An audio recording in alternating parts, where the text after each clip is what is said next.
Hola a todos.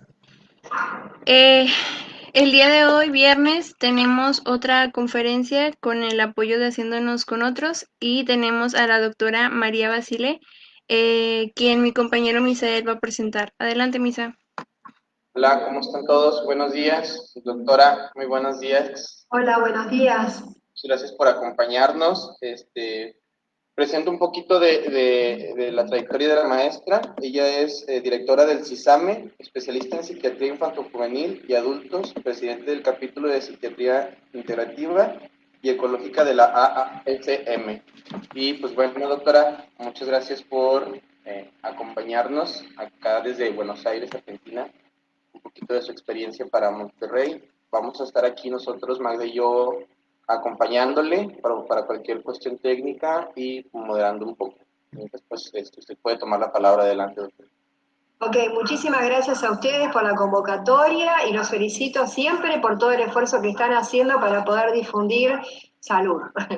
Es fundamental. Así que bueno, ya vamos a dar inicio entonces a esta disertación.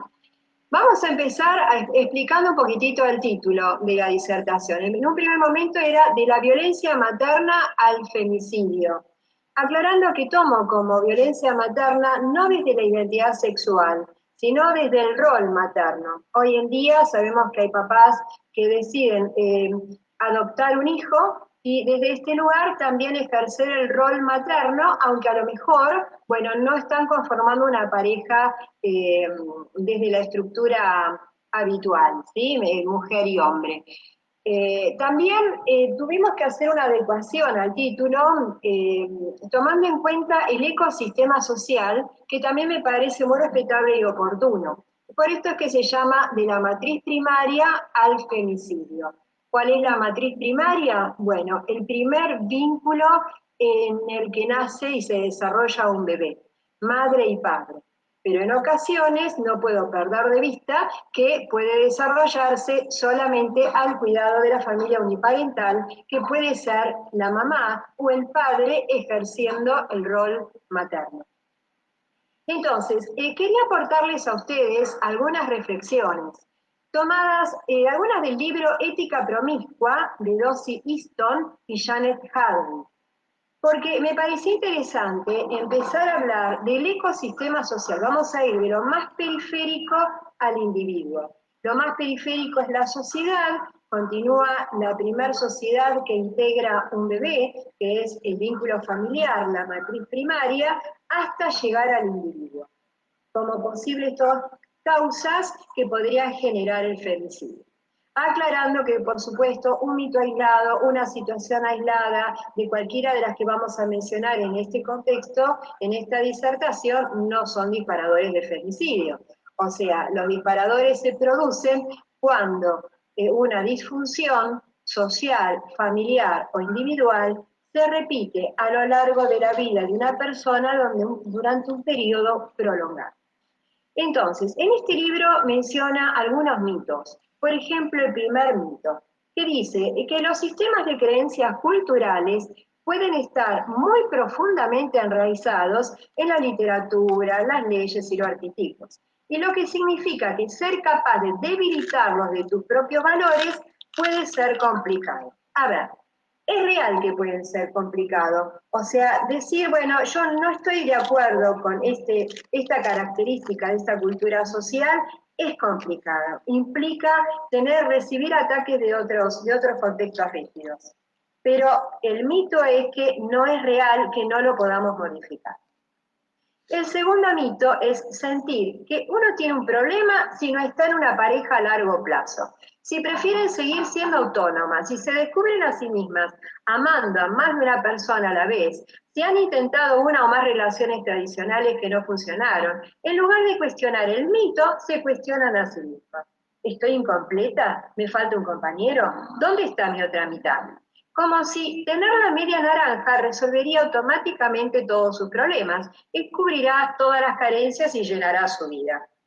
¿No? Yo a veces recuerdo la anécdota de una vecina que me decía, doctora, ¿qué hace usted sola en su casa? Como si algo me faltara. Y al instante replica, refiere que no sabe lo feliz que soy porque mi marido me lleva la bolsa, ¿no? O sea, estos son condicionantes culturales en donde la completud es estar con el marido, a pesar de que ella con su marido, que le lleva la bolsa y que es feliz por ese instante, tenía un vínculo en donde la autoestima estaba totalmente liquidada, al punto que esta señora falleció producto de una enfermedad, porque el femicidio no es solamente, bueno, voy a matarla o a dispararle a una persona. El femicidio también es cuando una persona se adapta a tolerar crónicamente una situación disfuncional y de maltrato y de limar la autoestima hasta tal punto que generan tal cantidad de enfermedades que también de esta manera lleva a la muerte. El tercer mito es, como señaló George Bernard Shaw, que dice, cuando dos personas están bajo la influencia de la más violenta o insensata, ilusoria y efímera de las pasiones, se les pide que juren que se mantendrán en ese estado excitado, anormal y agotador continuamente hasta que la muerte los separe. Terrible, ¿no? El cuarto mito es que amar a alguien significa que está bien controlar su comportamiento. Este tipo de razonamiento territorial está pensado, creemos, para hacer que la gente se sienta segura, pero no creemos que nadie tenga derecho, y mucho menos la obligación, de controlar el comportamiento de otra persona. Entonces están los mitos de decir, ay, como está celosa, debo importarle realmente. O la escena en que la chica se enamora tanto de otro chico y entonces va el hombre, su pareja, y lo noquea o lo mata. Y entonces, ¿cuánto amor tiene? Porque mató al amante. Y tiene más amor todavía si además de matar al amante, mata también a su propia mujer. ¿Cuántas películas se construyeron de estos amores tan disfuncionales, no? Acá decían que, por ejemplo, en el estado de Nueva York, pero en realidad es en todas partes, por suerte ya esto no es tan corriente, pero ocurría así, el adulterio era la única causa aceptada por el divorcio. O sea que si una mujer que se quería divorciar porque había maltrato, porque había distrato, porque no le permitía crecer, desarrollarse en sus objetivos, en sus proyectos, esa no era causal de divorcio. En cambio, si alguien había sido infiel, sí era causal de divorcio. Ni que hablar que si es el hombre el que es infiel, tiene mucha menor condena social que si es la mujer quien fue infiel. Y si además el hombre fue infiel, pierde todos sus derechos, el derecho al trabajo, a la casa, a ver a sus hijos, pierde todos sus derechos sociales, vinculares y demás. ¿No? Qué disparatado, ¿no es cierto? Entonces, ¿qué termina pasando? Esto ocurría, el castigo iba a ser legal si la pareja era descubierta, pero por lo tanto lo que se suponía es que debía ser infiel en secreto para proteger la dignidad de la pareja y mantener así la familia unida. ¿Cuántos señores yo asistí diciéndome, mire, yo en realidad convivo con mi mujer a quien no soporto más, pero tengo otras 3 mujeres que me gustan mucho, pero que no las dejo porque no quiero cuánta cosa sin poder aceptar que realmente si no está feliz con su mujer, lo mejor es separarse? Pero para el bien de la familia, entre comillas, él sostenía la mujer, las otras 3 amantes, y por eso a mí me venía a ver porque estaba estresado, no porque quisiera resolver estas dificultades que tenía en sincerarse con quién se siente bien, que también probablemente se sentiría bien con más de una mujer, y esto también podría ser algo abierto a respetar qué es lo que a cada uno lo hace sentir feliz. Otro mito es que los celos son una forma de amor. ¿Dónde está escrito? Los celos hablan de un aprendizaje en la matriz primaria en donde la comunicación, aprendido en el contexto familiar, se trataba de amo más a uno que al otro, a ver quién va a recibir las migajas del amor. Y ahí se desarrolla el aprendizaje de sentir muchos celos de tal manera en donde se cree que el amor está ligado a ser posesivo de la otra persona. Esto es un panorama general, ¿no? de cuántos mitos sociales tenemos en relación a cómo amar, que es elegir a la persona amada y cómo protegernos de no caer en situaciones rígidas, violentas, que nos preparan socialmente a recibir el destrato. Bien, vamos a continuar ahora. Este trabajo yo lo dividí didácticamente en 10 partecitas, pero son partecitas breves, no se asusten. La segunda parte es, pueden existir formas de comunicación perturbadoras de la relación en las que prima el desencuentro madre-hijo. ¿Sí? Entre el infante y la madre se desarrollan complejos patrones de interacción que capacitan al infante para transformar paso a paso estímulos sin significado en señales significativas. Esto crea para el infante un mundo singular muy propio en un clima emocional específico. Yo siempre digo, mamá que está tranquila, niño que está tranquilo. Mamá que está ansiosa, niño que está ansioso. Lo mismo sería en el varón que ejerce el rol de madre o paterno, también si está alterado va a generar esa alteración en el niño. Y una cosa es que esté alterado por una inquietud, un comportamiento de ansiedad, y otra muy diferente es que se sienta solo o sola, vulnerable en un contexto social, sobrecargado en sus funciones, y que esto despierte ira, y que la ira despierte impulsividad. Y lo que es peor aún, que esta impulsividad se manifieste cotidianamente en diversas reacciones, y que el niño aprenda a convivir en un contexto hostil, en donde no hay diferencia entre cuál es el momento del enojo y cuál no es el momento del enojo. Porque atención, no estoy hablando de que el enojo ocasional va a producir un accidente de femicidio, no.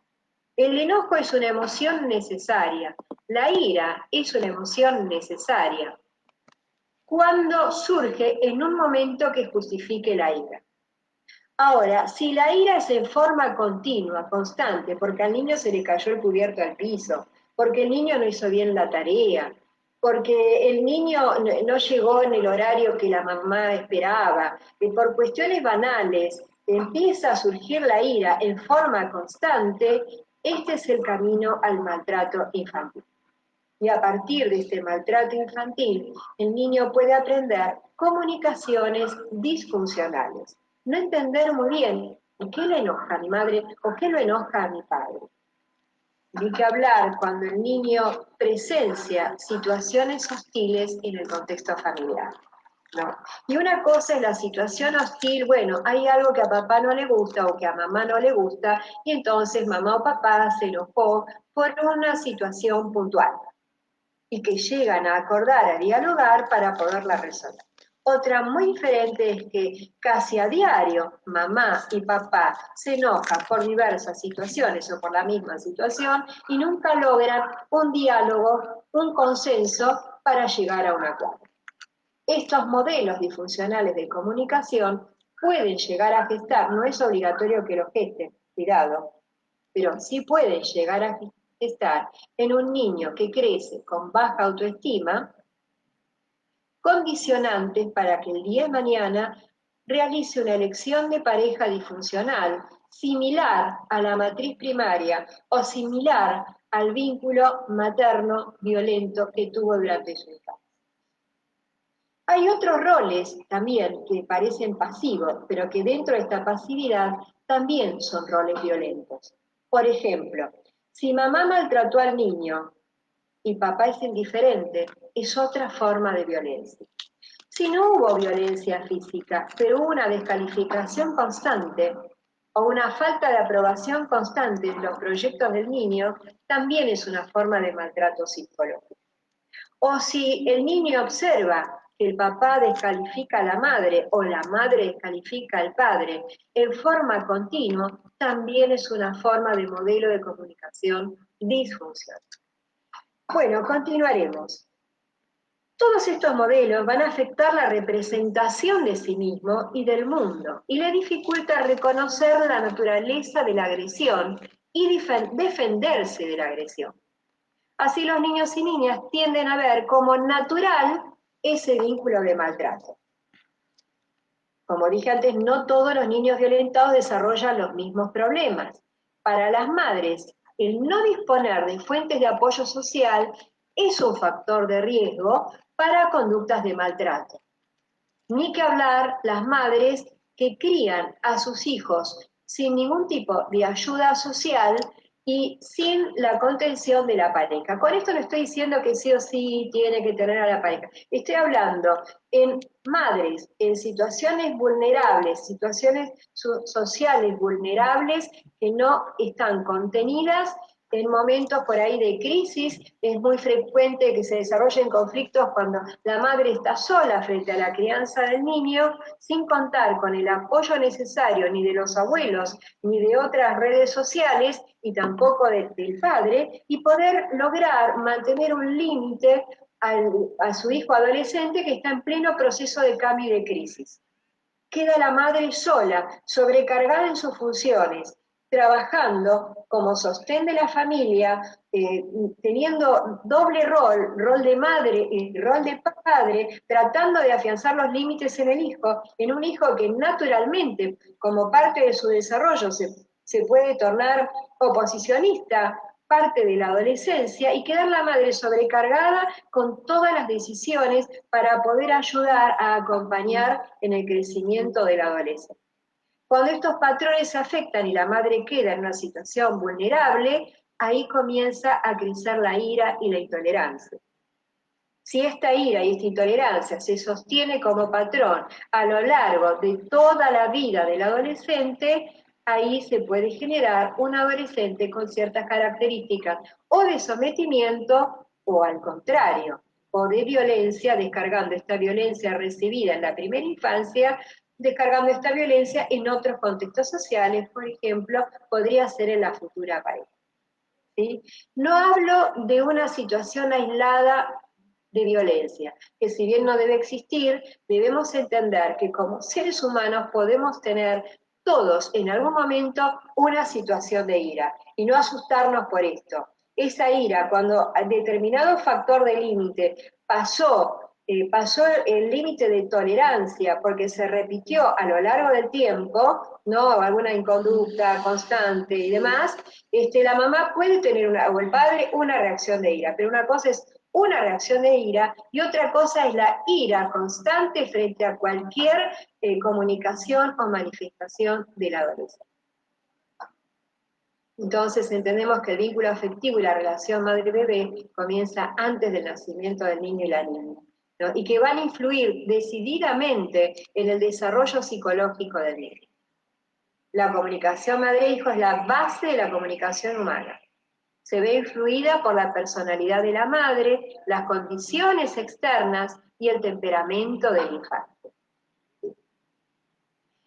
Bien, ¿ven cuántos factores a veces banales uno vive y sostiene a lo largo de la vida que podrían ser detonadores en algún momento de femicidio? Porque esto van a ir marcando esquemas de interacción, de cómo nos comunicamos con el otro. Bien, la búsqueda de red de apoyo por parte de las madres es un indicador de resiliencia. Cuando la madre busca apoyo, sea que busca una terapia, que busca contención con las amigas, contención con otras mamás, contención en la escuela, a pesar de todos los acontecimientos desestabilizadores que puedan vivir, de condiciones de vida difíciles y de traumas a veces graves, va a ayudar a tener una actitud resiliente, ya que los niños también puedan tener una actitud resiliente que puede estar influida por el tipo de vínculo afectivo también con sus cuidadores. Esta interacción va a permitir al niño recurrir a sus recursos internos y disponer de otros que le reconozcan y le reafirmen en la relación afectiva de ser niño, de este niño o de esta niña. ¿Sí? Entonces, es fundamental, la base de la comunicación es poder hablar de una manera en donde se pueda establecer una conexión con el otro, una comunicación fluida, no una comunicación en donde se cae permanentemente en el castigo sin lograr escuchar al otro, en donde el hijo puede llegar a sentir miedo de hablar, ¿sí? Debido a la relación que pudo tener con la madre o con el padre, o el enojo de ella que no le permite escuchar en este momento. ¿Cuántas veces algunas parejas dicen, bueno, yo en realidad iba simplemente a visitar a mi mamá, pero como a vos te podía hacer enojar, preferí no decírtelo, y entonces después el enojo es porque la pareja que lo super controlaba se entera que cuando su esposo decía, bueno, hoy llego tarde porque tengo más horas de trabajo, en realidad estaba con su mamá. Entonces, todas estas deficiencias de comunicación fueron aprendidas en la matriz primaria. ¿Sí? El acto violento materno lesiona el vínculo, genera un vínculo doloroso al que se pueden acostumbrar los niños y las niñas pequeñas. Una consecuencia es que se pierde el sentido del castigo, puesto que es expresión de irritabilidad materna. Así se establece una ambivalencia que no le permite a los menores responsabilizarse de sus errores y fallas, sino que su posición es defenderse de la agresión. Una familia donde cada miembro es reconocido e incluido como sujeto logra localizar constructivamente el conflicto. El desconocimiento del otro hace que las acciones familiares sean movilizadas por los cambiantes estados emocionales de los miembros. En ese caso, el estado emocional de la madre violenta. Entonces, sus estados emocionales delinean las prácticas familiares frente al conflicto. Cuando se reconoce a cada uno en su subjetividad, se puede focalizar en el conflicto en sí, viéndose la familia con mayores y mejores recursos para afrontar. Entonces, yendo un poquito a la práctica, el otro día un muchacho de unos 30 años, que aún convive con sus padres, me decía, bueno, mi madre está tan sensible todo el tiempo que al final me fui de mi casa porque, bueno, yo no soportaba ver a mi mamá siempre tan sensible. Yo había tenido una conversación con sus padres en donde le pregunté qué es lo que había pasado, que él se tuvo que ir de la casa, y el padre me decía, no, lo que pasa es que llega todos los días a las 3 de la mañana y la mamá está como muy angustiada por esta situación. Entonces, ¿qué es lo que pasa ahí? La falla en la comunicación aprendida en la matriz primaria, porque si la mamá se queja absolutamente de todo, cuando las cosas están mal y cuando las cosas están bien, es esperable que él no haya comprendido su propia falla. Y con 30 años, si está viviendo en la casa de los padres, llegar todos los días a las 3 de la mañana, no es que esté mal o que esté bien, pero en la adaptación del contexto familiar y dentro de los valores de esa familia, es molesto y él estaba perturbando a la madre. Y esto él no lo podía ver. Lo pudo ver cuando pude traducir esta situación en la sesión de terapia, en donde él me agradeció diciéndome, María, ahora entiendo qué me quería decir mi mamá. Ahora, si la mamá permanentemente se comunica con tanta labilidad emocional, es esperable que el chico, en lugar de entender en qué me estoy equivocando, culpabilice más a la madre por su labilidad emocional, por sus enojos, por la ira, etcétera, y él responda con otra situación de violencia, y la actitud del papá quizás, en lugar de tratar de comunicar, toma una actitud tan pasiva que no logra bajar una comunicación real y poder detectar cuál es el conflicto que necesitan resolver. ¿Sí? Bien, las familias que más recursos tienen, más recursos de inteligencia emocional tienen para expresar, van a lograr detectar el conflicto, elaborar el conflicto, escuchar a cada una de las partes, valorar el lugar de cada una de las partes y lograr un mejor acuerdo. Se van a correr del comportamiento rígido o egoísta o narcisístico o en donde se fractura la posibilidad del diálogo para ampliarlo a una comunicación enriquecedora para todo el contexto familiar. Y esto es posible también. El niño o adolescente que crece en un contexto en donde una de las partes logra el diálogo, el consenso, ese niño tiene mejores posibilidades o niña de una mejor detección en donde puede haber fallas en la comunicación o riesgo de futuros maltratos. Porque el problema está en detectar el riesgo del futuro maltrato. Antes de llegar al femicidio, hay muchísimos pasos anteriores que si los pudiéramos detectar a tiempo, no se llega al femicidio. Bien. Continuemos. Generalmente se dice que una mamá que no recurre al maltrato físico o psicológico procede de una familia que la ha escuchado y la ha aceptado. A ver, sabemos que la situación de violencia aprendida en la matriz primaria, sea la violencia física o la violencia de la indiferencia, a veces no hay violencia física, hay abandono por indiferencia afectiva. ¿Cuántos padres ausentes escuchamos? ¿O cuántas madres ausentes escuchamos? Que madre ausente no es solamente la que no está, sino la que cuando está en el contexto familiar no se comunica, no tiene conexión con las necesidades vitales y con la empatía de su hijo. Voy a hacer una corrección. Por ahí sí tiene conexión con las necesidades vitales. Por ahí son las mamás que le dan de comer, que lo peina, que lo arregla, lo lava. Bueno, pero no es la mamá que lo escucha, que siente el hijo. Una mamá ausente, negligente en las necesidades del hijo, es una mamá que también va a generar una matriz primaria que está tan importante en la matriz del hijo, que lo va a llevar a quizás vincularse con mujeres con características similares u opuestas, lo cual tampoco es lo ideal. O con mujeres que lo van a asfixiar en el cuidado, o con mujeres que van a ser indiferentes con él. En cambio, una mamá que logra estar atenta a las necesidades del hijo, desde el afecto, desde sus emociones, desde sus proyectos de vida, va a ayudar a que el hijo busque una mujer compañera con esta completud, que entre sí se acompaña. Bien.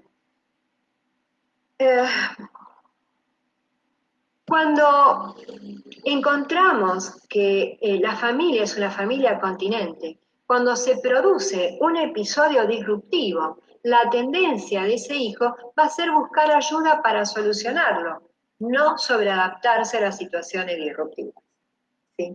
¿Qué es lo que ocurre en muchas mujeres que sostuvieron una pareja con múltiples situaciones disruptivas hasta llegar lamentablemente al femicidio? Entonces, vamos a tratar de que los niños desarrollen una habilidad para poder contener los embates de cierta violencia materna o paterna, en donde a veces no lo pueden lograr, la mayoría de los casos no lo pueden lograr. ¿Sí? Y en otros casos, sí, por ahí pueden pedir ayuda. Ya vamos a hablar de la función de las escuelas, pero antes quería hablarles de una clasificación que hicieron algunos autores, los distintos tipos de madres violentas. La madre tipo 1 son aquellas que violentan a sus hijos e hijos y sienten culpa por ello, y después no lo vuelven a hacer. La hostilidad no se torna en un rasgo propio del vínculo. El daño causado a sus hijos e hijas busca ser reparado rápidamente. Ligeramente son madres que vivieron en su matriz primaria situaciones de violencia, esto quedó tan marcado en ellas que en algún momento tienen un comportamiento disruptivo y violento para con sus hijos. Lo reconocen, sienten culpa y rápidamente quieren reparar. Muchas de estas madres después piden ayuda terapéutica y logran mejorar la comunicación. La madre tipo 2 son las que violentan a sus hijos e hijas y no sienten culpa por ello. Si la sienten, esta no logra movilizar ninguna estrategia de disminución del acto violento. La hostilidad se torna en un rasgo propio del vínculo. O sea que permanentemente el vínculo madre-hijo es hostil, siempre. La madre tipo 3 son las madres que los violentan constantemente y sienten culpa por ello, aunque la hostilidad se torna en un rasgo propio del vínculo. Estas madres sufren por ello y buscan aumentar su repertorio de recursos para combatir esta violencia. Estas mujeres buscan reparar el daño causado a sus hijos. Los participantes de los grupos focales se sienten responsables en la disminución de los actos violentos maternos, aunque algunos caen en un círculo de violencia del cual parecen no poder escapar. En el grupo 3, Los hijos se sienten culpables de la violencia de la madre se siente culpable de la violencia del hijo, pero no pueden salir de esta circulación vincular disfuncional. Las madres tipo 1 y tipo 3, la culpa juega un papel muy importante en la consolidación del vínculo materno-filial. Cuando las madres sienten culpa, los hijos se preocupan de la generación de estrategias para disminuir el daño causado por la madre. El buen trato para los jóvenes y las niñas se asocia a solucionar los problemas, sentirse aceptados, poder hablar con sus padres. Pero acá cuidado, porque la culpa no es un buen patrón para poder resolver, sino la responsabilidad. Porque el niño que va a tratar de resolver, disminuir la violencia de la madre por sentimiento de culpa, es aquel niño que por ahí, bueno, yo quería ir a jugar a la pelota, pero cuando mi mamá se pone mal, y bueno, no voy a insistir en jugar a la pelota, me voy a quedar en casa lavando los platos para que mi mamá no se enoje. Esto traducido a lo largo de la vida en relaciones de pareja van a ser parejas disfuncionales, porque va postergando sus proyectos, sus deseos, sus elecciones de ser feliz. ¿Ven cómo vamos constituyendo con la repetición de conductas disfuncionales una elección de pareja con un riesgo de maltrato o de femicidio? Bien. ¿Qué estrategia tenemos que desarrollar nosotros los terapeutas? ¿No? ¿Qué estrategias de resistencia? Cambiar la trayectoria del acto violento. Según los chicos que en algunos grupos fueron investigados, la madre violenta se queda sin el apoyo de su familia extensa ni de redes de apoyo, lo cual es un error, ¿no? El lugar que ocupa el niño y la niña en relación lo lleva a tolerar y a aguantar las actuaciones de la madre. Esto es terrible y esto hay que modificar. Aunque considere que no es la manera de ser bien tratado, la madre está como centrada en ellas y a su vez fueron objeto de violencia en su familia de origen. Y al mismo tiempo reconocen la necesidad de alternativas para afrontar los conflictos familiares, puesto la idea de que cómo cambio esta trayectoria, cómo hago para ser violenta. ¿Cómo hago? La madre violenta dice, ¿cómo hago para poder modificar esta violencia? Y no está mal, ¿no? ¿Cómo hago para ser violenta, para aprender a no ser violenta, ¿no? La madre llega a un punto en el que se siente como impotente con esta sensación de violencia que no puede frenar ni puede operar. Entonces, está en el rol de los maestros, por ejemplo, ¿cuál es el primer grupo social cuando el chico sale de la familia? ¿Dónde va? Va a la escuela. Es el rol del maestro. Yo recuerdo alguna vez una maestra ver a una niña con las piernas marcadas de golpes que le había dado la madre y muy lejos la maestra, en lugar de intervenir para ayudar a esta madre a que mejore la comunicación con su hija, que no era a través de los golpes, simplemente hizo el comentario en donde la niña se sintió más humillada y no hizo absolutamente nada por citar a la madre y poder hablar con ella, dialogar y darle otros esquemas de comunicación, o lo que sería mejor, preguntarle a esta madre qué la lleva a estar con esta hija y quizás ayudarla a entender la importancia de recibir ayuda. Porque otro factor importante que se da en las situaciones de femicidio o en las madres violentas es el antecedente de que a lo mejor, si recibieron maltrato por parte de sus esposos, ese maltrato va a ser descargado en el hijo, va a ser canalizado en el hijo. Entonces, si esa madre hubiese recibido ayuda en forma oportuna, que quizás podía haber surgido a partir del dato indirecto de que el hijo recibió maltrato, la intervención de la escuela podía haber ayudado a que la madre realice psicoterapia o la familia realice psicoterapia o que al niño derivarlo a psicoterapia, pero no para que el niño resuelva por qué la madre le pega, sino para que en la terapia se evalúe por qué factores, por qué causas la madre tiene estos arrebatos impulsivos que no puede controlar. ¿Dónde los aprendió? ¿Qué modelos comunicacionales? Si está sometida bajo un hombre que la maltrata, ¿por qué no puede decir que no? Correrla de todos estos preconceptos sociales que atan a la mujer a estar en un contexto prisionera de la violencia que recibe y de la propia violencia que siente y que también traslada a su hijo. Y así es como de generación en generación, a partir de una matriz primaria, se van sosteniendo generaciones vulnerables, cada vez más vulnerables, de más violencia y más femicidio. Bien, continuemos un poquito más, ¿no?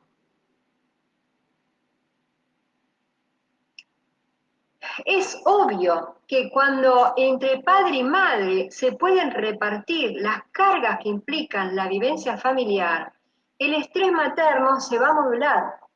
No es lo mismo una madre que tiene que hacer 2 y 3 trabajos, que no cuenta con el apoyo del padre, o al revés, ¿no? El padre, que una vez un padre me dijo, yo tengo que trabajar todo el día para mantener a mi hija, no cuenta con la mamá y no puedo regular a mi hija. ¿Y quién la educa a la hija? Nadie. Pero a la vez él tampoco es culpable de que nadie eduque a la hija. Está en un sistema donde si él no tiene varios trabajos no puede contener a su hija. ¿Bajo qué valores crece esa criatura? Con ausencia de madre y de padre. ¿Qué modelos de comunicación va a elegir ella el día de mañana para construir una pareja medianamente estable? ¿No? Todos estos factores sociales también hacen que el femicidio se acrecente. Entonces, ¿qué cosas se hallaron?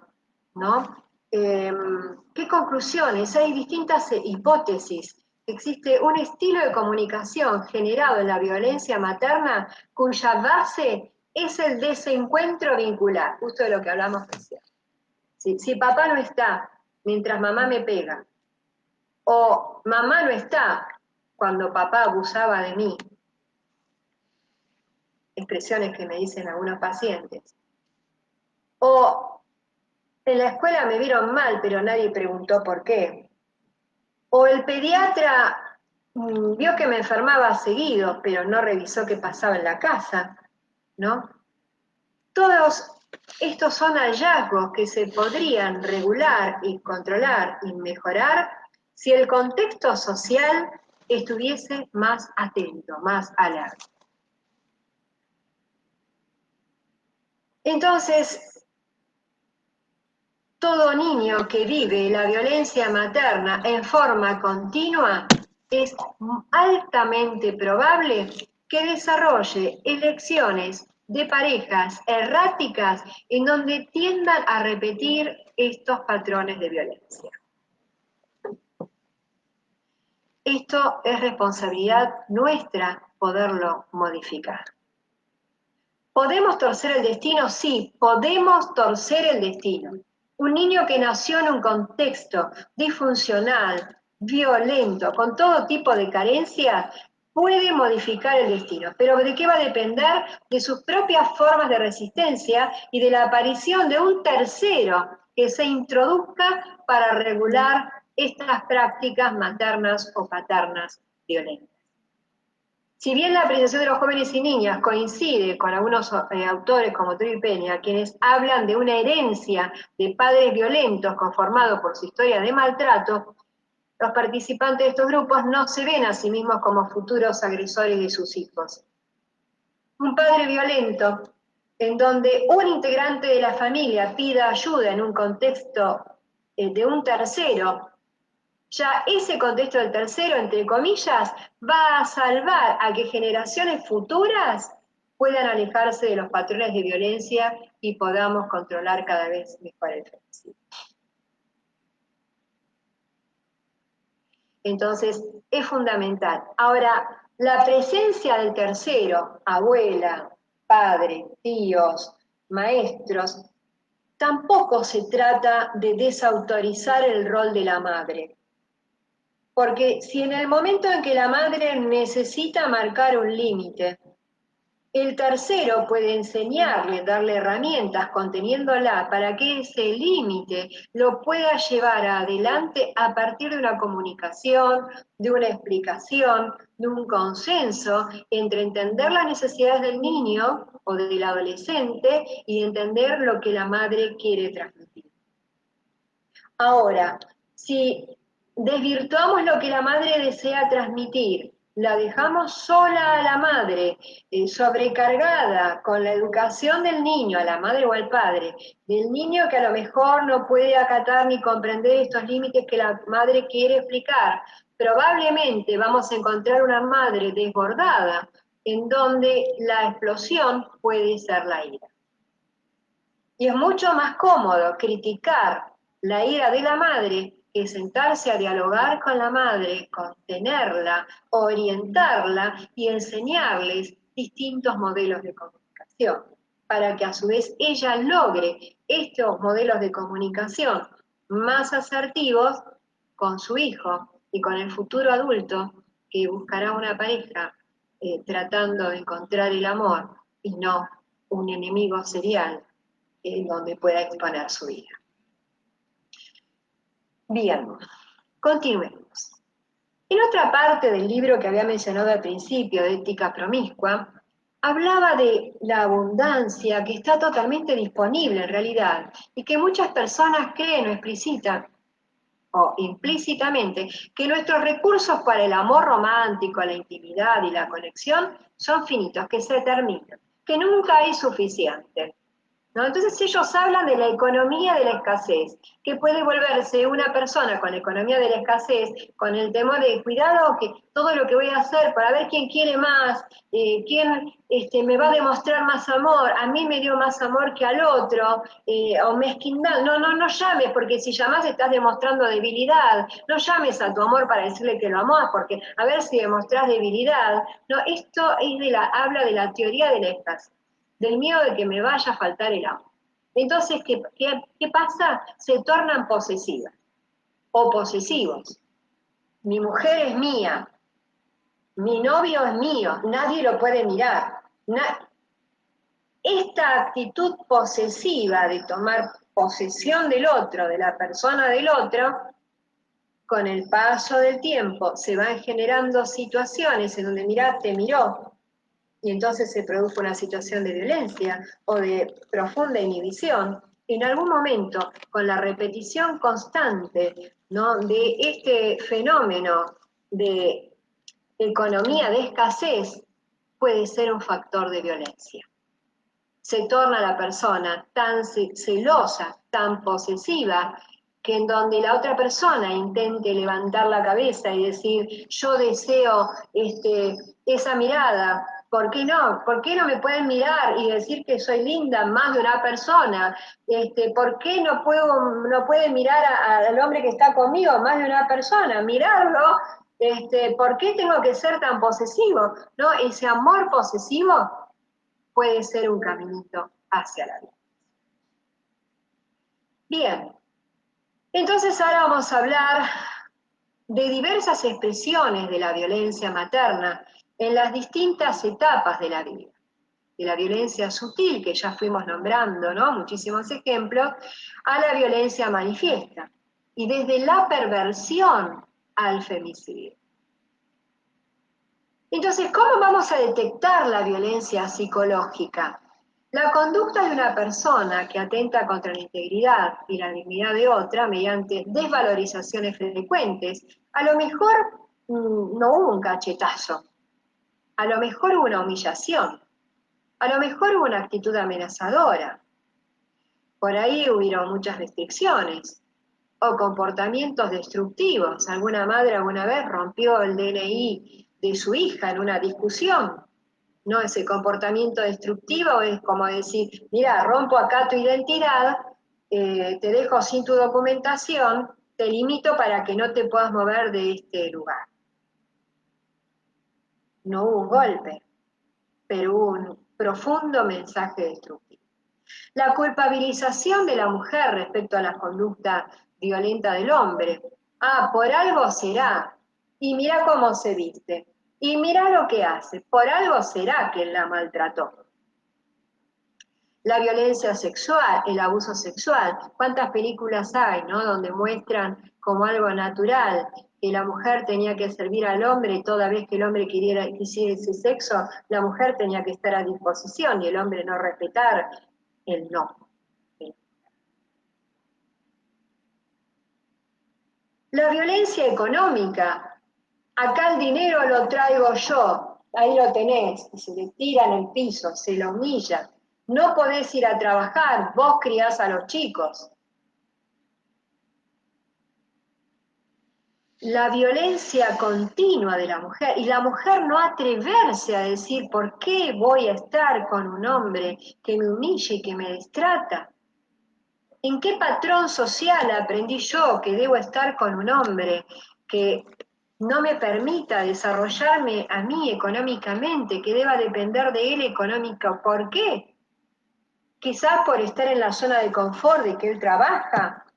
¿Y cuál es el costo de esa zona de confort? Es uno de los pasos al maltrato. Se puede negar a la mujer el derecho a la autonomía económica, a la búsqueda o la aceptación de herramientas remuneradas o el acceso a los medios de conocimiento y formación para conocer estos derechos. La posibilidad de estudiar, la posibilidad de desarrollarse. Había acá una información en una encuesta que hicieron en el 2010, que de cada 4 mujeres en Cataluña, una recibía este tipo de maltrato. Yo no creo que sea diferente en otros países.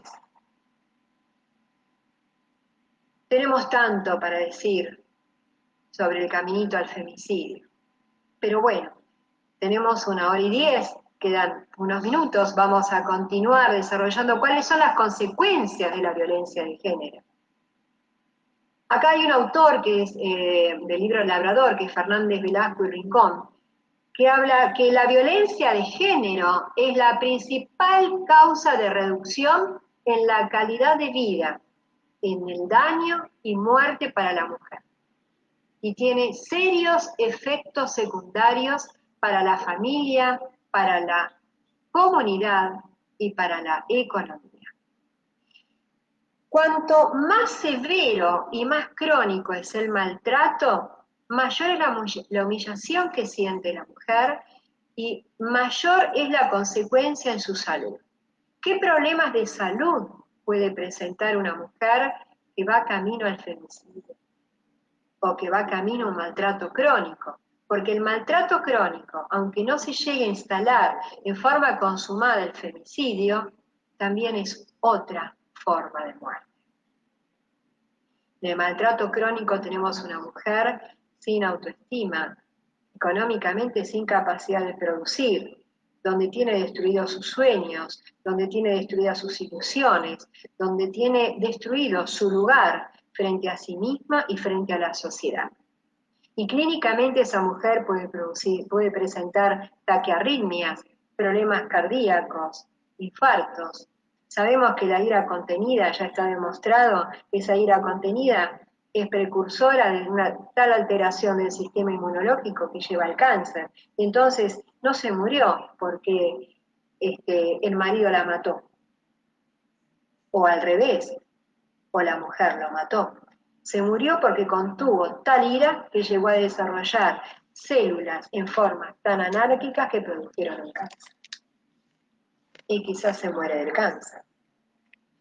Múltiples factores emocionales. Son mujeres que son patológicamente sinceras, que sienten la necesidad de decir absolutamente la verdad como si fuesen a cometer un delito, un sincericidio.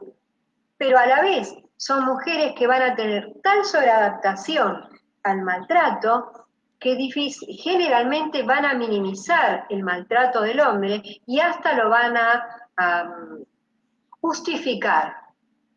Ellas mismas lo van, bueno, ayer tuve un día tan nervioso que se descontroló. Y bueno, en realidad a mí me dijo que no participara de esa reunión, porque bueno, los amigos son diferentes amigos, entonces, no justificar todo lo que es la descalificación, la humillación, desvirtuar todos sus proyectos. A veces pueden presentar dolor crónico, las famosas fibromialgias, me duele todo y no sé por qué. En realidad, los patrones clínicos que pueden presentar son muy inespecíficos, cualquier parte del cuerpo se puede enfermar, no es que es un patrón específico de la mujer maltratada.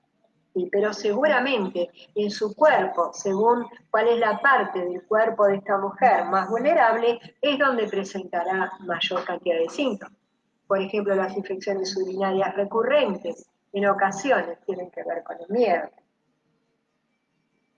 Ni que hablar que frente a una persona que está recibiendo maltrato y no se atreve a expresar en palabras ni siquiera la queja sobre este maltrato, puede presentar taquiarritmia, porque hay una descarga de adrenalina, y esa descarga de adrenalina produce los factores propios del pánico. Dentro de los factores propios del pánico tenemos las taquiarritmias, la disnea, la falta de aire, la sensación de mareo, de miedo, ¿no? Y los ataques de pánico, la depresión, un deterioro funcional, trastornos a nivel cognitivo, a la mujer que es violentada permanentemente o el niño que crece en un contexto violento en forma permanente va a tener problemas cognitivos, problemas en el aprendizaje, la atención, en la memoria, en la concentración, porque el destrato va a ocupar casi el 80% de su pensamiento.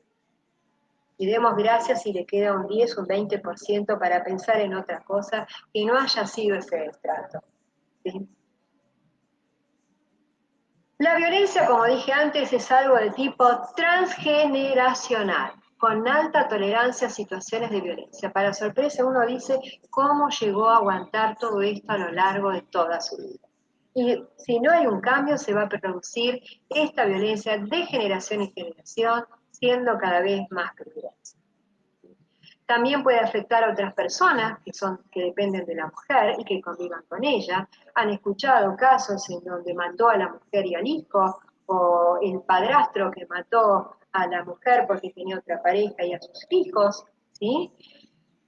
Hay comportamientos de riesgo como el consumo de drogas y alcohol, ¿no? O la obesidad, que no puedo parar de comer porque necesito gratificarme constantemente, porque la situación de angustia me desborda y lo único que me queda para gratificarme es el azúcar, que produce una sensación de gratificación inmediata, tan inmediata como la droga, ¿no? O necesito tomar el clonazepam para dormirme, y no sé. Hay un 63% de personas que presentan con antecedentes de violencia que van a presentar prevalencia de trastorno por estrés postraumático. Se habla de un 40%, para mí en realidad esta estadística no estoy yo tan de acuerdo, para mí en realidad hay como un 80% de posibilidades de que esas pacientes presenten una depresión crónica, a no ser que resuelvan poder salir de este contexto. Bueno, ya va quedando un poquitito menos, ¿no? Alguien describe el síndrome de la mujer maltratada, me pareció interesante, ¿no? Que en principio hay una teoría de indefensión, que aprendieron a no defenderse, ¿no? De una sobreadaptación en términos de depresión humana. Este síndrome pretende explicar por qué algunas mujeres no son capaces de protegerse en forma eficaz o escapar de la situación de maltrato. Porque así lo aprendieron y porque con frecuencia es reconocido como normal el destrato. Se adaptan permanentemente a estas situaciones y desarrollan estrategias para afrontar las agresiones y minimizar el sufrimiento emocional. Estas estrategias pueden ser la negación, ¿cómo le fue? No, está todo bien. O la disociación, ya la verdad no siento nada. ¿Cómo estás con tu? Bárbaro, está todo muy bien, muy prolijito. Y a lo mejor la noche anterior, el marido, hubo un caso que atendía no hace tanto, donde el marido la hacía dormir fuera de su habitación cada vez que se enojaba. Y ella estaba tan adaptada que años durmió fuera de la habitación, como si esto fuese lo natural. Terapia mediante logró sacar al marido no solo de la habitación, sino también de la casa. Ahí yo me sentí muy halagada. Pudo defenderse y ocupar el lugar de mujer que ella tenía. Algunas asumen las agresiones. La víctima comprueba que no puede contener los golpes, que cada golpe le produce una mayor pérdida de autoestima. La pasividad. Las agresiones creen que no se pueden evitar. La víctima ya no busca más estrategias para acabar con ella, ya lo deja que la golpee. La pérdida de control. La víctima cree que la solución del problema ya no depende de ella y deposita en que otro resuelva y justifica la conducta del agresor. La percepción de seguridad o vulnerabilidad están permanentemente siendo vulneradas. He tenido casos que preferían soportar el maltrato porque le garantizaba la comida para sus hijos. La sensación de que no podía llegar a lograr la comida para sí misma y para sus hijos. La expectativa de repetición del trauma futuro o aumento de su severidad. La autopunición por lo que pasó, tomado como algo absolutamente normal. La percepción de que esto no se puede controlar. La percepción de la falta de alternativas disponibles. ¿Qué le voy a hacer? Esto es así. Yo no lo puedo cambiar. ¿Qué hago si me dejan? El incremento de la tolerancia a la violencia. Toleran cada vez más violencia, cada vez más, hasta que llega el momento en que un día perdieron la vida. El cambio en las creencias en relación a los demás, la desconfianza, el miedo, pasan al extremo de que todo lo que es periférico es vivido como peligroso, donde el peligro realmente está en la cama conyugal. La percepción de la falta de significado. Estas mujeres, en general, tienen dificultades en narrar lo ocurrido. A veces comentan en las conversaciones detalles que son inusuales, o directamente ni comentan porque tienen miedo a la represalia. Y la realidad es que cuántos casos hay que fueron a hacer la denuncia y determinaron que se cumple una perimetral y que esa perimetral realmente no se cumplió y que realmente el señor que tanto la maltrató la llevó a matar. ¿Qué pasó con la contención del Estado para que esa perimetral se cumpla y no limitar en una perimetral, sino el correspondiente tratamiento a la víctima y al victimario? La autoimposición e intimidad del secreto, o sea, sentir que este era un secreto que no había que conversarlo, que no se puede decir a nadie, de esto no se habla.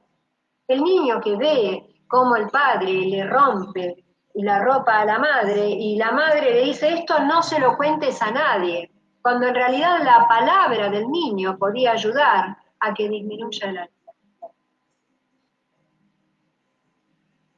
Entonces, hablemos de la detección de los valores predictivos de la posible violencia de género. Hay indicadores en la infancia, ya durante el embarazo. Las situaciones de violencia de género durante el embarazo. No respetar la decisión de la madre en relación al embarazo, ya esto es violento. La ausencia de figura paterna y la negligencia familiar, porque bueno, puede haber una circunstancia que no justifica la ausencia de la figura paterna, pueden decidir que no haya una pareja conyugal, porque bueno, ¿dónde está escrito que es obligatorio que la tenga que acompañar conyugalmente porque la mujer se embarazó? Puede decidir que la pareja conyugalmente una y otra parte no funcione, pero hay que hacerse cargo de la figura paterna. Y si este no se hace cargo, es necesario que la familia no tenga negligencia familiar, que la familia contenga. Y que la familia cuando contiene, no contenga desde el destrato, no contenga desde la humillación. Acá estoy con esta que se embarazó. No, esta mujer tuvo un momento, un deseo, una felicidad de estar con un alguien que se sintió afín y que decidió estar con ese alguien y que luego este alguien decidió no estar o esta mujer decidió no estar con esta pareja y se embarazó y amó a su hijo y decidió llevar adelante el embarazo y es muy noble reconocer que esta mamá deseaba este hijo y hay que acompañarla con la figura paterna o sin la figura paterna. El destrato, el abuso, el maltrato directo o indirecto, las humillaciones, los preconceptos familiares, discriminatorios con la embarazada, todo esto es destrato primario y destrato de la sociedad. Y falta de protección social. Destrato del equipo de profesionales médicos durante el embarazo. Aunque parezca mentira, mis primeros años de medicina, cuando concurría a presenciar los partos, muy sorprendida, desagradablemente sorprendida. Veía como el partero le decía a la mujer, ya que antes te gustó el dulce, ahora bancate el dolor. Ese era un médico partero, un obstetra. La negligencia por parte de la embarazada para sí misma, estar atenta, que si la mujer no se está cuidando, y hay muchas formas de no cuidarse. Voy a fumar durante el embarazo porque no puedo dejar el cigarrillo. Es un comportamiento negligente, es no tener en cuenta el daño que le está produciendo a su hijo. No me alimento adecuadamente bien porque estoy triste, no la juzgo. Trato de ayudarla, trato de hacerle ver las consecuencias de la negligencia durante el embarazo, lo que significa para sí mismo y para el futuro bebé. Porque a veces detrás de esta negligencia se está gestando el desamor hacia su hijo. En la primera infancia, bueno, hablamos de las madres con falta de empatía, las que son cumplidoras del deber ser. Yo le preparo la comida todos los días a tal hora, pero no sé qué siente mi hija. Desconozco cuáles son sus problemas. Desconozco si jugó con sus amigos y cómo jugó. Desconozco lo que siente. ¿Verdad? Entonces, el maltrato directo e indirecto, con violencia física o violencia verbal, violencia psicológica. Les comento un chimento. Yo recuerdo que mi mamá me decía, si no sabés lavar las sábanas, ningún hombre te va a querer. Y yo pensaba, yo no voy a elegir un hombre que me quiera porque sé lavar las sábanas. Ahí estaría yo eligiendo un machirulo cualquiera, un machista, un tarado. O sea, yo, ¿desde qué lugar? ¿Cuál es el lugar que se le da a la mujer?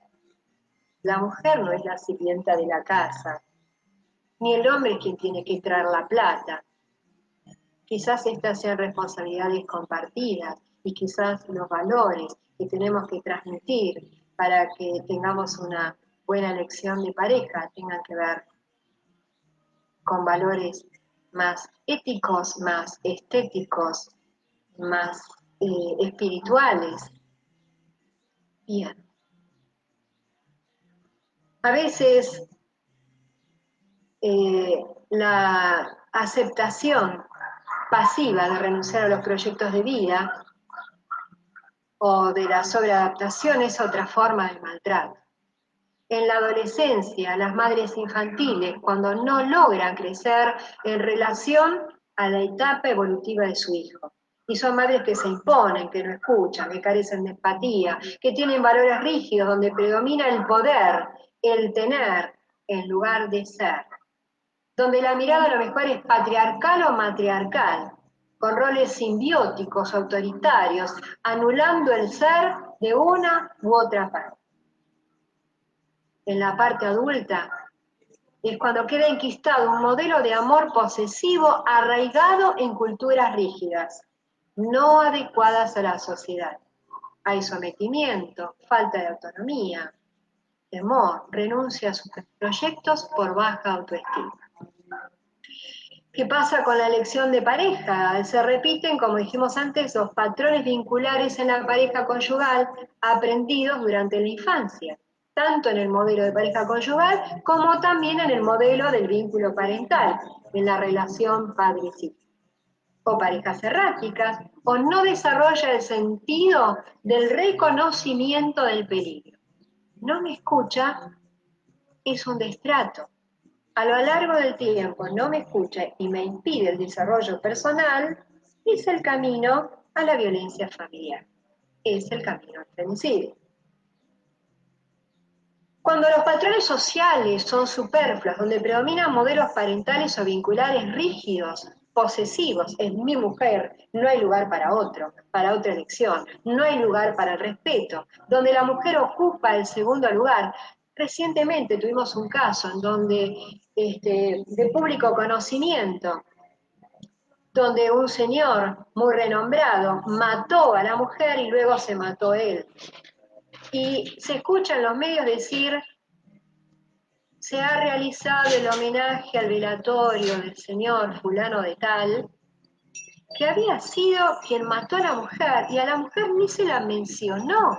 ¿Qué pasó? Y esto fue en los medios de comunicación y en todos los medios de comunicación, no dándole lugar a la mujer, era la señora D, que simplemente la mató y le hacían honores a este señor que mató a su mujer y después se mató a él. O sea, esto es terrible, ¿no? Esto necesitamos cambiar algo. El comportamiento patriarcal por parte de la sociedad, como dije recién, o el hombre se sostén de la casa, es quien decide, espere que le consulto a mi marido, la mujer no tiene poder de decisión, la mujer no elige, la tendencia al sometimiento, al aislamiento, la falta de comunicación conyugal, parental y social. Un Estado ausente que no identifica ni responde a las señales de maltrato y violencia conyugal. El Estado patriarcal no escucha los pedidos de ayuda de la mujer, ni detecta las señales de una muerte anunciada, el destrato. Falta el aprendizaje de detección temprana de situaciones de riesgo. O sea, falla el aprendizaje de la detección temprana de situaciones de riesgo, porque son vividas como situaciones normales que recrean la impronta de la imagen primaria familiar. Y siempre repito que todo conflicto no resuelto continuará acrecentándose con el paso del tiempo. Esto no va a pasar si no se cumple.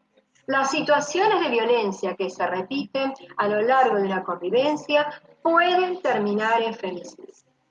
¿Cuál es la propuesta? Que todos los profesionales, desde los docentes, de todas las disciplinas, estemos alerta a los indicadores posibles de violencia de género antes de llegar al femicidio. El riesgo del femicidio comienza en la infancia. Urge entonces la detección temprana del maltrato sutil y un Estado presente, continente y resolutivo. Bueno, muchísimas gracias por escucharme, los que pudieron llegar hasta este momento.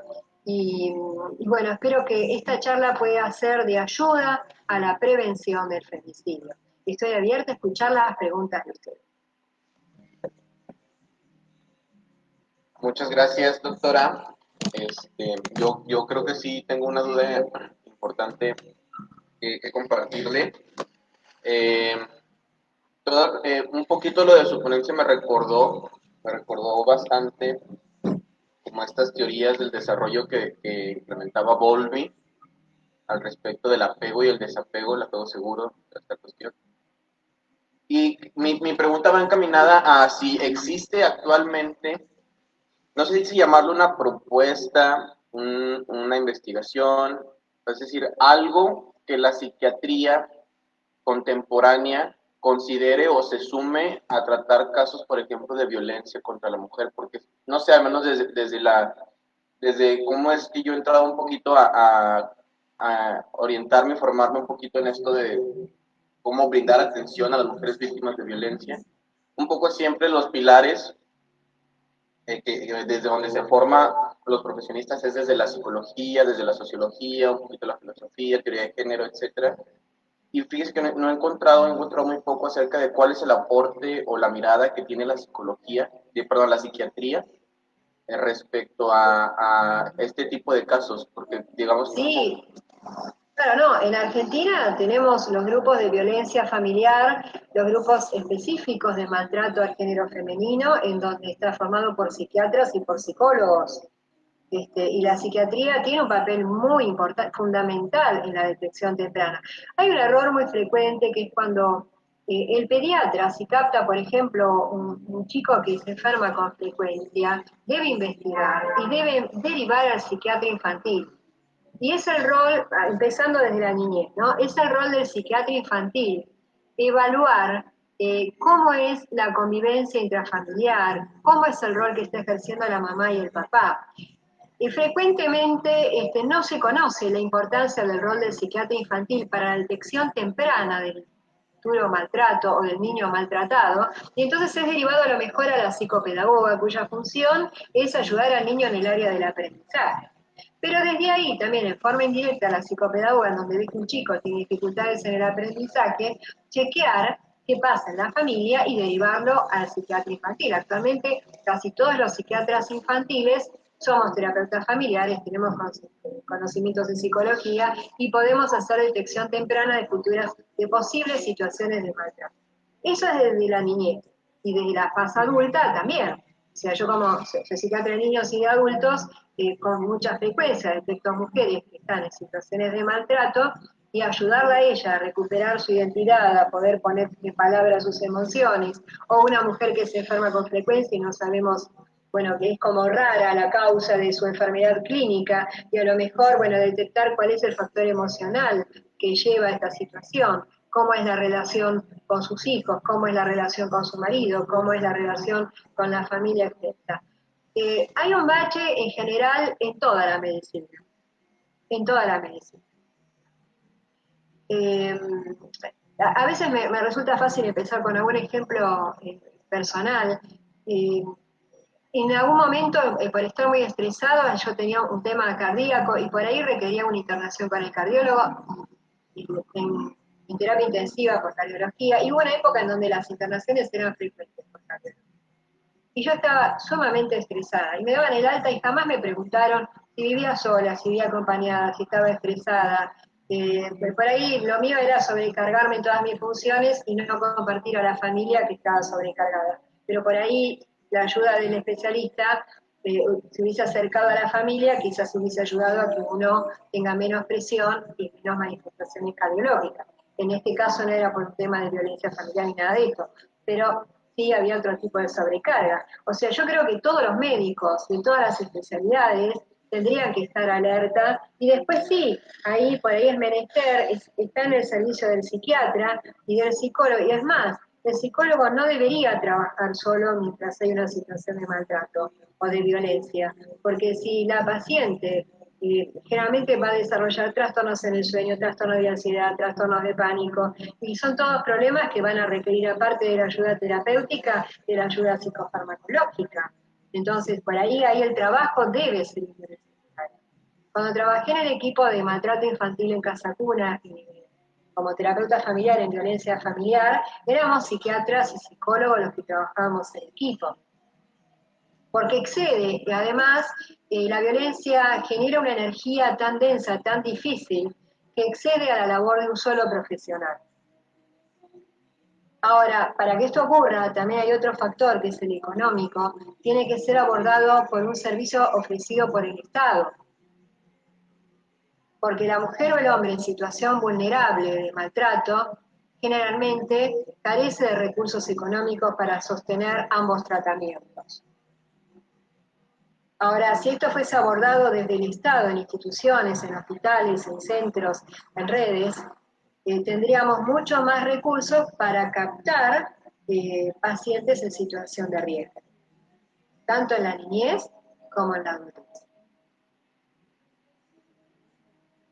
Aquí también, perdón, una cosita más, funcionan hogares en donde la mujer puede ir, dejar su casa e ir a un hogar sustituto un tiempo, ¿no? Para protegerse de la violencia que pueda producirle el marido. ¿No? O sea, separarse provisoriamente, ir a un hogar en donde está contenido por asistentes sociales, por psicólogos, y recibe apoyo de un grupo de mujeres que están en situaciones vulnerables. Pero para esto hace falta un Estado presente. No lo puede lograr ni el psiquiatra aislado, ni el psicólogo aislado. Pero sí podemos hacer un enorme trabajo de prevención. Muchas gracias, maestra. Y creo que con esto que me comparte y escuchando un poquito también la ponencia, creo que ahora le pregunto a usted como terapeuta familiar, que tengo un conocimiento de que usted es también terapeuta familiar en el punto de psiquiatra.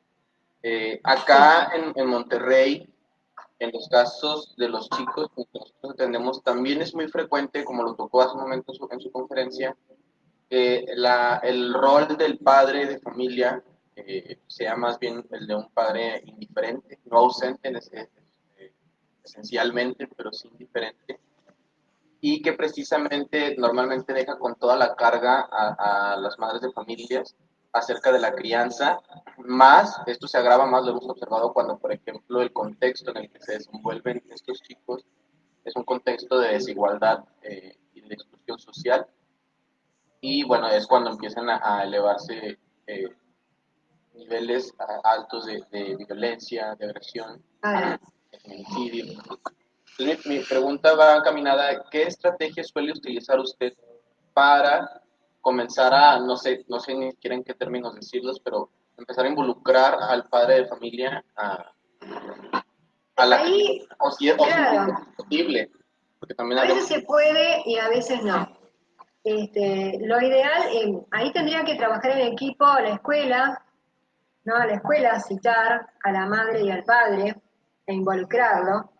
Y en donde la escuela detecta esta dificultad, derivarlo al equipo de psiquiatra y psicólogo, o aunque sea un psicólogo, en donde el psicólogo pueda citar y hablar, y sería interesante poder hacer sesiones de terapia familiar, a veces ni siquiera de sesiones de terapia familiar, sino de orientación a padres, tomarlo como orientación a padres, en donde se ayuda al padre eh, a vincularse en forma presente, pero para esto también es función de uno, eh, porque hay un concepto equivocado en la sociedad, ¿no? En general, de decir, bueno, los primeros años el niño es fundamental que esté con la madre. De ahí que yo veía en parte, estaba de acuerdo en cambiar el título, no es solamente violencia materna, sino también la ausencia de un padre es violencia también. ¿Sí? Entonces, en realidad el niño necesita de la madre y del padre desde que nace. Entonces, es fundamental convocar y explicarle primero, revisar en el árbol genealógico, hacerle ver al papá que comente el cómo fue su modelo vincular, qué aprendió en su primera infancia. Cuando él relate lo que él vivió en su primera infancia, quizás pueda verse él como padre, esto yo lo uso mucho, ¿no? Con niños y lo uso con sus padres, y cuando ellos se sienten identificados, lo que ellos sufrían cuando eran chicos porque el papá estaba ausente, aunque esté en la casa, pero estaba ausente porque estaba atento a la necesidad de los hijos, y cómo él se sentía por ahí descalificado, humillado, directamente como si fuera un hijo ausente, se siente identificado con lo que le está pasando a su hijo, y a partir de esa identificación es probable que pueda comenzar un cambio de actitud. Pero en donde uno tiene que enseñarle la importancia de su presencia. Muchas gracias, maestra. Abrimos también el micrófono de la participación por si alguien más tiene Sí, alguna cómo no. duda que compartirle a la doctora. Adelante, puede abrir el micrófono y compartirla.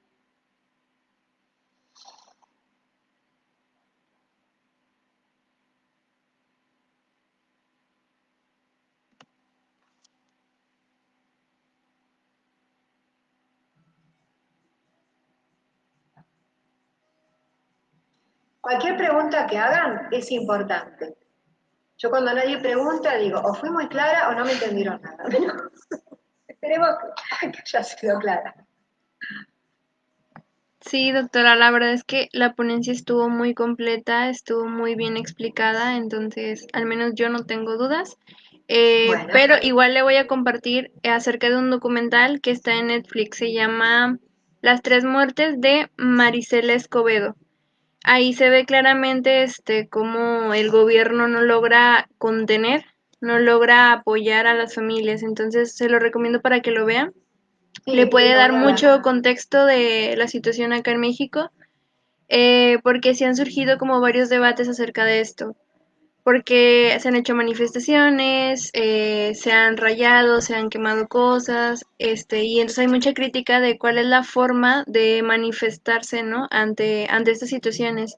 Y ahí Claro, claramente en este documental pues se ve, ¿no? Todo el esfuerzo que la madre hacía, porque en un inicio en el documental empieza donde ella dice, o sea, yo no voy a dejar que la muerte de mi hija quede impune, o sea, yo voy a hacer lo que tenga que hacer para que se escuche, ¿no?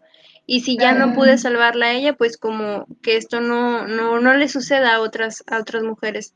Entonces ella empieza como a movilizarse con toda esta cuestión, tanto en cuestiones legales, hace movimientos, hace esto y el otro, logra como que le den sentencia a este sujeto, al feminicida, pero no, nunca lo atraparon, o sea, jamás lo atraparon.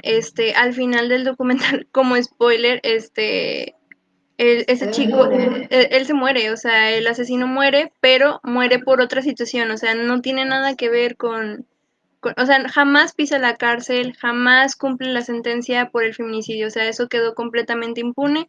Entonces, la verdad es que es un documental, al menos a mi parecer, no sé si los que estén aquí lo hayan visto, pero es muy fuerte porque, o sea, te muestra toda la impotencia de la madre, o sea, ella hizo lo que pudo, pero se necesita, como lo menciona usted, o sea, del gobierno, o sea, se necesita de un apoyo, ¿no? De alguien que te esté dando contención, que tenga como Totalmente. la posibilidad, ¿no?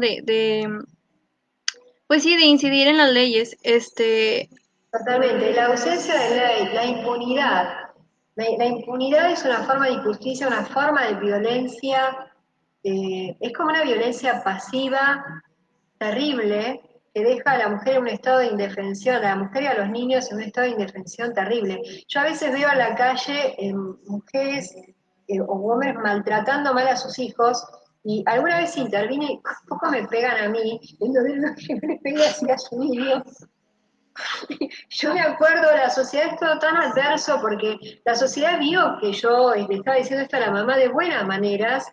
Y yo estaba, me acuerdo, en ese momento estaba con mi padre y mi padre me decía, no te metas. Yo, ¿cómo no te metas? O sea, hay que meterse, hay que involucrarse.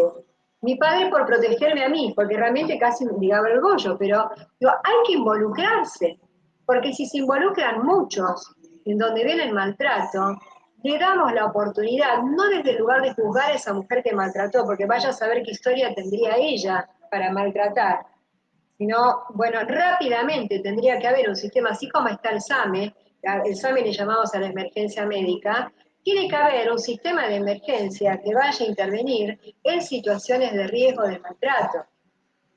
Entonces, mientras haya impunidad, esa es la peor impunidad que tiene la sociedad y el Estado para con la mujer maltratada o el niño maltratado, la mujer o el hombre, porque siempre hablamos de lo que sufre la mujer, pero también hay hombres maltratados.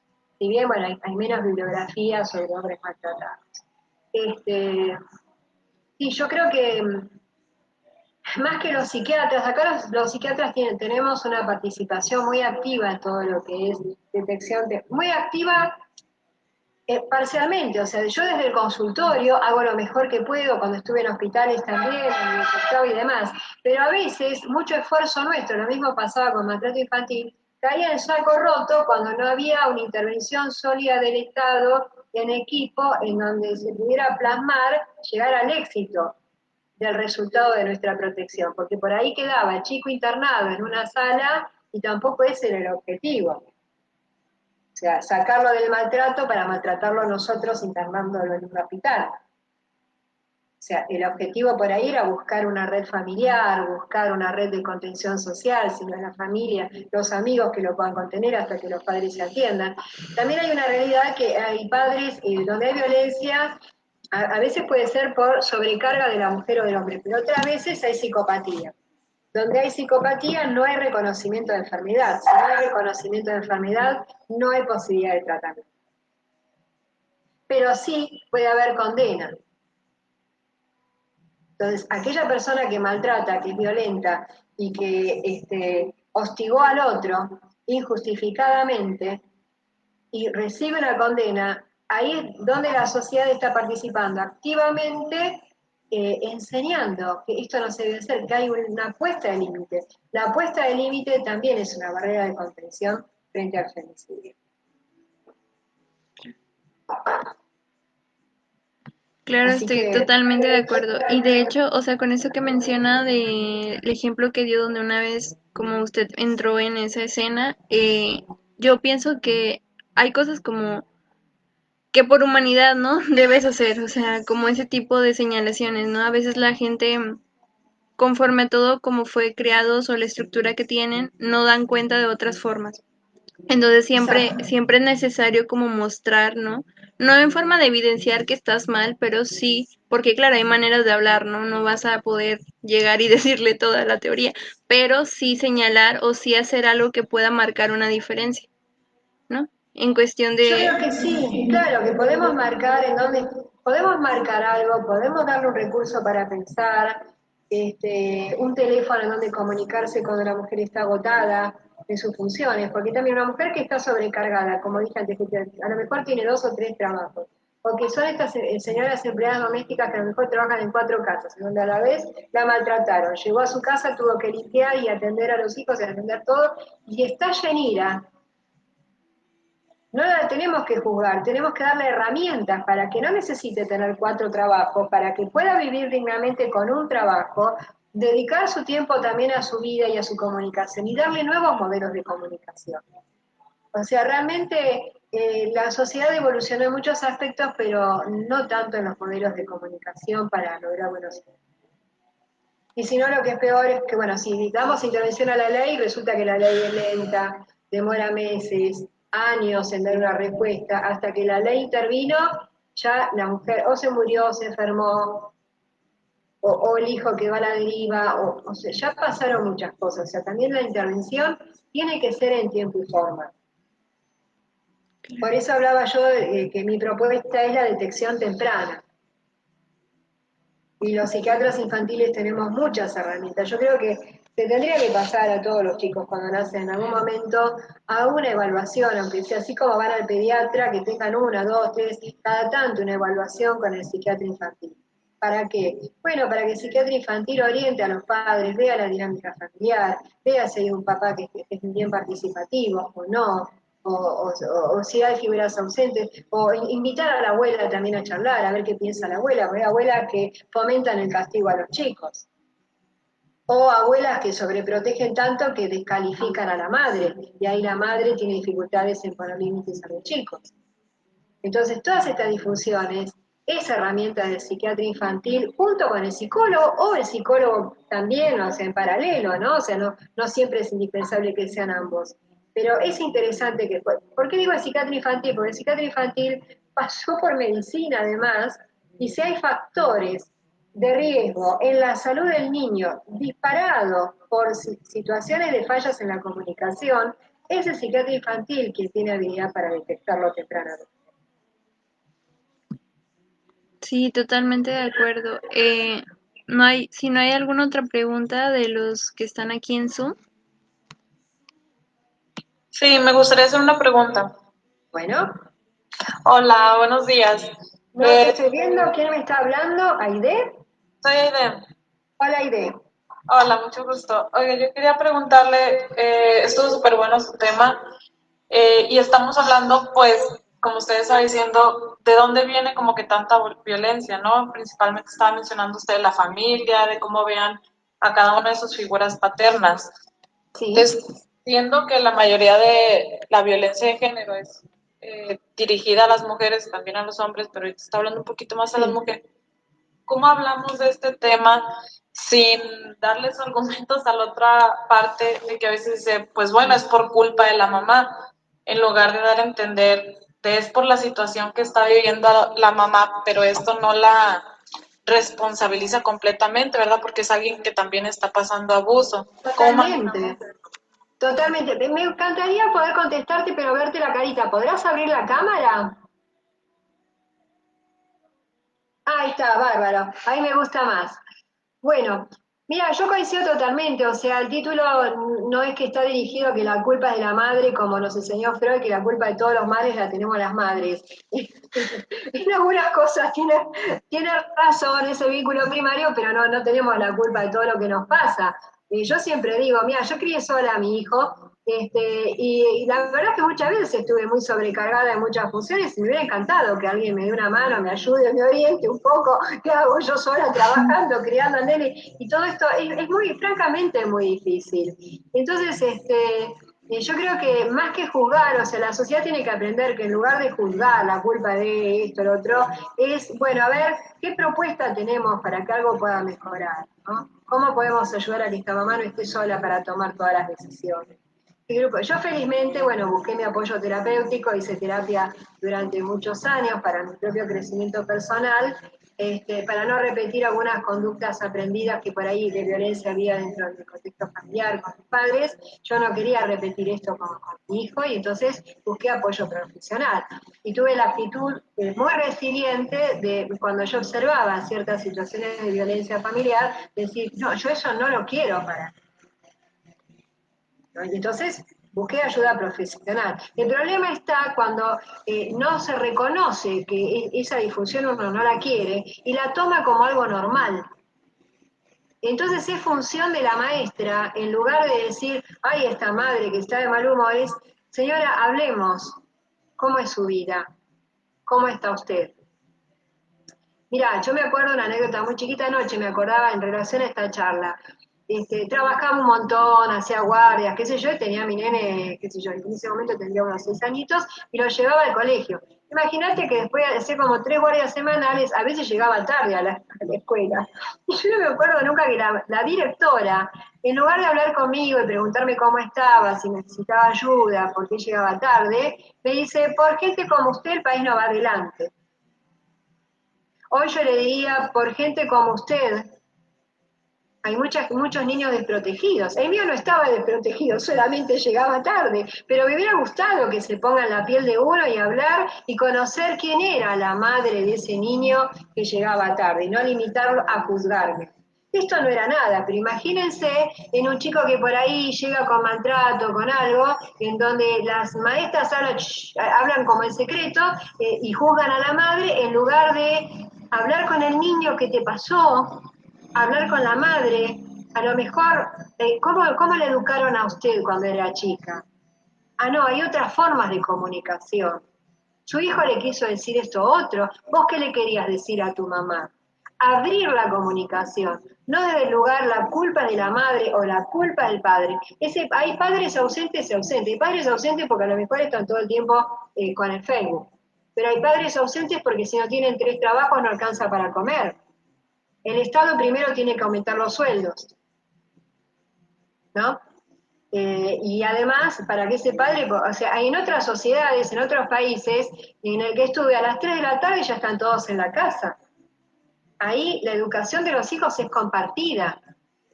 En una educación compartida hay una mujer y un hombre menos estresado, menos ira, menos violencia. Ahora, si tenemos el tiempo compartido, pero no tenemos la educación que necesitamos para mejorar nuestros niveles de comunicación, estar más tiempo puede ser peor. Como hoy alguien que vio de la charla me hablaba, en estos tiempos de pandemia, lo que pasa con la comunicación. Lo que pasa con la comunicación en los tiempos de pandemia podría mejorar, porque tenemos más tiempo de reflexionar, che, nos estamos tratando mal, ¿qué nos pasa? ¿Qué estamos necesitando? Ahora, cuando en los tiempos de pandemia la comunicación es peor, es porque ya estaba mal. Y ninguno se tomó el tiempo de reflexionar qué puedo cambiar yo para que el otro esté mejor. Y cada uno de nosotros pensar esto, para que la convivencia sea más armónica.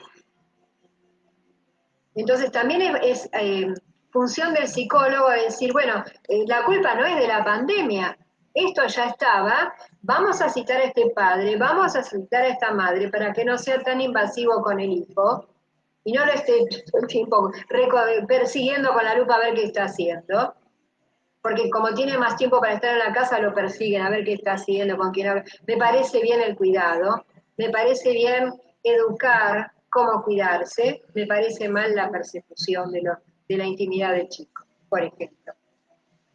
Entonces hay muchas cosas que, si cambiamos la palabra la culpa de la madre por la responsabilidad de mamá y de papá y de la sociedad y del Estado, quizás desde esta dinámica podemos lograr mejores resultados y menos felicidad. No sé si te contesté la pregunta, Iván. Sí, súper bien. ¿Sí? Bien. Gracias. Gracias por preguntar. Ok, ¿alguien más quiere realizar alguna pregunta para ir cerrando? Igual pueden escribirlo en el chat si no quieren, como hablar. Sí, me gustaría dejarles mi mail, si alguien quiere el material de la disertación de hoy, está a disposición de ustedes. Mi email es doc de doctora, doc punto m de María, Basile con B larga y S, @gmail.com. Y el otro mail es cisameweb, CISAME web, @gmail.com. Y si me permiten, les dejo también mi celular. Si quieren mandar por WhatsApp las preguntas, es 1532 27 50 90. Esto es Argentina, ¿sí? Si hay que agregar el código de adelante, sería 549 y el celular. Ok, muchísimas gracias, doctora. Es un placer volverla a tener aquí. Esperamos poder seguir contando con usted. De hecho, aprovecho como el momento para invitarla. En noviembre estamos planeando una serie de conferencias también relacionadas con la violencia de género, entonces si gusta y puede acompañarnos, está totalmente invitada. Encantadísima. Ya, Aparte son muy buenos ajá, todos los temas que ustedes aportan. Muchísimas gracias a ustedes. claro, ahí Misael y yo le escribimos para ver fechas. ¿Ok? Bueno, Perfecto. muchas gracias a todos los que nos acompañaron hoy. Esperemos vernos pronto. Hasta luego, doctora. Muchísimas Fuerte gracias. abrazo. Igual. Adiós. Gracias. Bye.